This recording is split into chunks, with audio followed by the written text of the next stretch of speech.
Hi friends, welcome to Sharji media. நாம் இன்றைக்கி பார்க்க போகிற டாபிக் என்னென்னா, கர்ப்பத்தின் கடைசி மாதமாகிய 10வது மாதத்தை பற்றி தான்.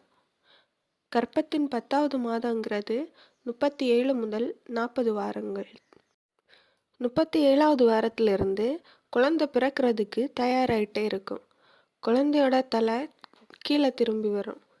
சிலருக்கு 37வது வாரத்திலேயே குழந்தை பிறந்துடும். ஸோ உங்கள் வயிறு கீழே இறங்கும். இதனால் அடிவயத்தில் அழுத்தம் இருக்கும். இந்த டைமில் உங்களுக்கு சாப்பிட்றதும் மூச்சு விடுறதும் ரொம்ப கஷ்டமாக இருக்கும்.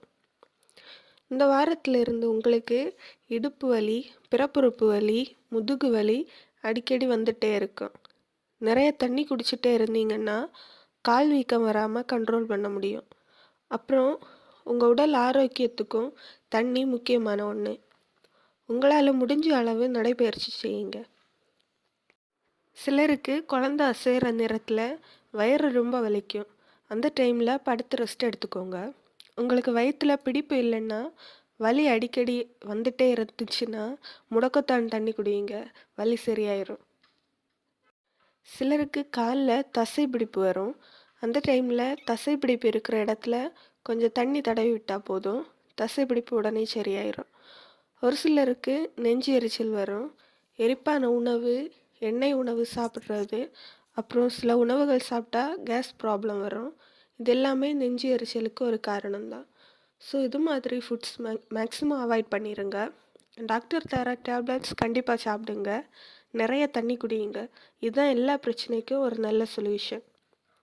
ஆரோக்கியமான உணவுகள் மட்டும் எடுத்துக்கோங்க. குழந்தைக்கு தேவையான அளவு எடை வேணும். உங்களுக்கு ஹெல்த் வேணும்னு நிறைய உணவு சாப்பிட்றத விட்டுட்டு கீரை உணவு, நட்ஸ், பயறு வகைகள், ஃப்ரூட்ஸ் இதெல்லாம் சாப்பிடுங்க. இதுவே உங்களுக்கு தேவையான ஆரோக்கியத்தை தந்துடும். உங்கள் உடல் பிரசவத்திற்கு தயாராகிறதுக்காக சிலருக்கு பொய்யான பிரசவ வலி வரும். இது உங்களால் தாங்கக்கூடிய அளவு தான் இருக்கும்.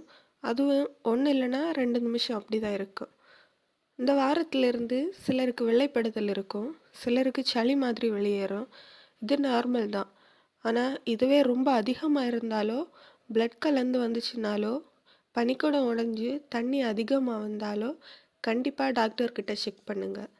இடுப்பு வலி, முதுகு வலி, வயிற்று வலி அடிக்கடி வரும். பட் இந்த வலி உங்களால் தாங்க முடியாத அளவு ரொம்ப அதிகமாக இருந்துச்சுனாலும் கண்டிப்பாக டாக்டர்கிட்ட செக் பண்ணுங்கள்.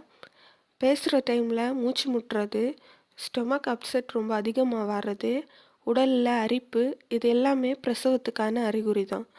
ஸோ இந்த வாரத்திலேருந்து எப்போ வேணும்னாலும் உங்களுக்கு குழந்தை பிறக்கலாம். ஸோ திங்ஸ் எல்லாமே பேக் பண்ணி வச்சுக்கோங்க. இப்போ நம்ம குழந்தையோட வளர்ச்சி பற்றி பார்க்கலாம். 37வது வாரத்தில் உங்கள் குழந்தையோட எடை 2.7 இல்லைன்னா அதுக்கு மேலே தான் இருக்கணும். இப்போ உங்கள் குழந்தை ரெட்டிஷ் கலரில் இருக்கும். உங்கள் குழந்தை முழுமையாக வளர்ச்சி அடைஞ்சிருக்கும். சுகப்பிரசவம் நடக்கிறதுக்காக நம்மளோட முன்னோர்கள் ஃபாலோ பண்ண சில வழிமுறைகள் பார்ப்போம். காலையில் மற்றும் சாயந்தரம் வாக்கிங் பண்ணணும். சாயந்தரம் ஆலிவ் ஆயிலில் வயிற்றில் மசாஜ் பண்ணிவிட்டு ஹீட் வாட்டரில் குளிக்கணும். துளசி தண்ணி, சோம்பு தண்ணி, ஜீரக தண்ணி, சுக்கு தண்ணி குடிக்கணும். அது டெய்லி ஏதாச்சும் ஒரு கஷாயம் தான் குடிக்கணும். அப்புறம் எக்ஸசைஸ் பண்ணணும், ஃப்ரூட்ஸ் சாப்பிடணும், நல்லா தண்ணி குடிக்கணும், நைட் டைம் நல்லா தூங்கணும்.